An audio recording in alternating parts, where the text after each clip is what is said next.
Hello BookTube, and in this video I'm going to be giving you my review of The Professionals 3 Stakeout by Ken Blake. I read this as a part of Garbaugust, an event created by Novelisation to celebrate all things trash during the course of August. Under George Cowley, CIA5 fights fire with fire, and his top agents, Bowden and Doyle, face off against nuke-wielding political activists, a possible miscarriage of justice, and German red terrorists. Now, for those who don't know, this is a novelisation of three episodes of a TV show called The Professionals. I'm a fan of it, so you'll be unsurprised to learn I did enjoy this.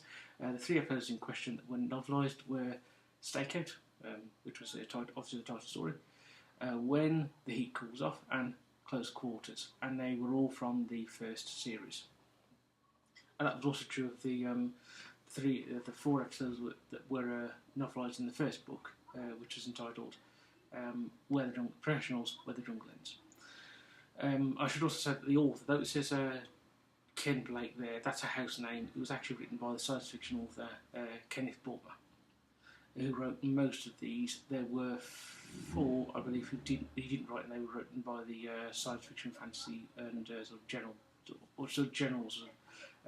genre fiction author Robert Holstock. In fact, he writes. I've got four of these altogether, and the fourth one is the one that he's written. So you'll get a review of that out of me by the end of the month. However, back to this one. As with the first book I read, these are the novelisation of the episodes is very much done in an episodic manner. That isn't as with the first one. An attempt to bridge two of the stories which you got in that, where the one story was ending, which was the long shot. The second story, the next story, Where the Jungle Ends, sort of overlapped. There isn't any attempt to do that in this one, and so this is more like three short stories put together than actually a single novel. That is also true to a degree with the next book as well. Nevertheless, this was really enjoyable. Again, as with the first book, the stories in some ways are better told, because in the episodes things are more laid out clearly, so you sort of know what's going on immediately. Whereas in this one, particularly Stakeout, where you have a group of the political activists are for white Africa, people who support part of South Africa and Rhodesia. So this is published in 1978. Well, actually, I'll double check. I believe it was published in 78. Yeah, so published in 78. So Rhodesia was still very much in existence, and obviously part of South Africa was still in existence until 1994. And so they are in favour of in favour of those regimes, and they are going to set off a nuclear bomb in a bowling alley. Now, in the novelised version here, you don't actually see the nuclear weapon until pretty much it arrives and you're sort of left. If you haven't seen the episode, you really won't know what's going on until what the actual threat is until it appears. However, with the episode, it does show it a bit earlier, and so you sort of it doesn't work as well in the episode as it does in here.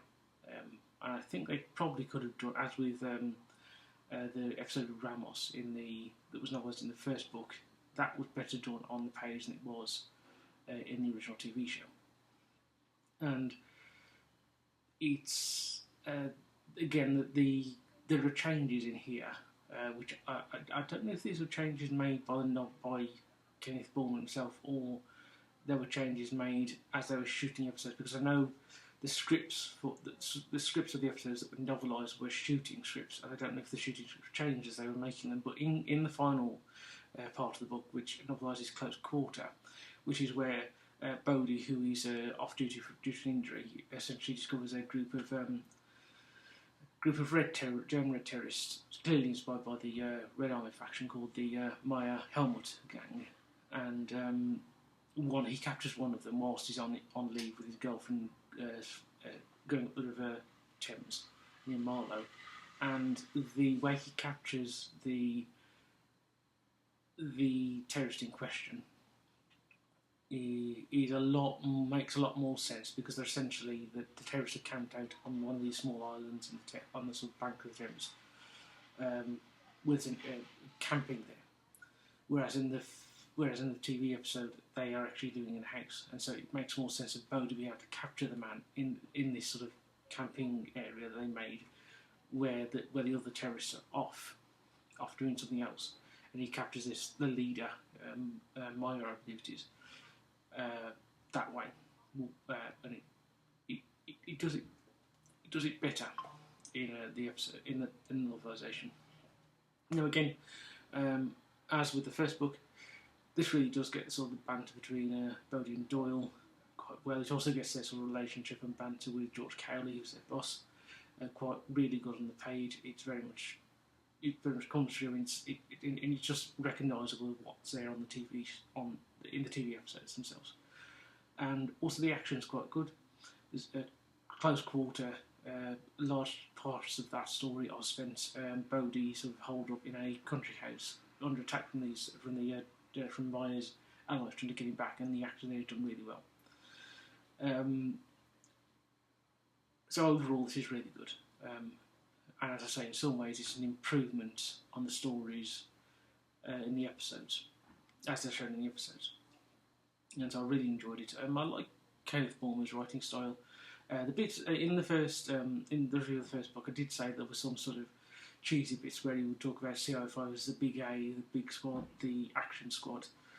That appears once or twice in this, but it seems to but they're very rare. So I don't know if somebody told him not to do that, or he decided not to do it. But it does actually improve it. Merely showing showing CI5 in action through Bodhi and Doyle is a far more effective way of showing sort of the power and influence of CI5, and also George Cowley's influence when he has to interact with senior figures in the British government. Then they're repeatedly saying this is the big squad, the A squad, the big five sort of thing. So that was an improvement. So with that, BookTube, I will say goodbye, and I will see you actually shortly with the review of the next novelisation of the Professionals, which is The Professionals 9, No Stone. So with that, BookTube, I will say goodbye, and I'll see you shortly. BookTube.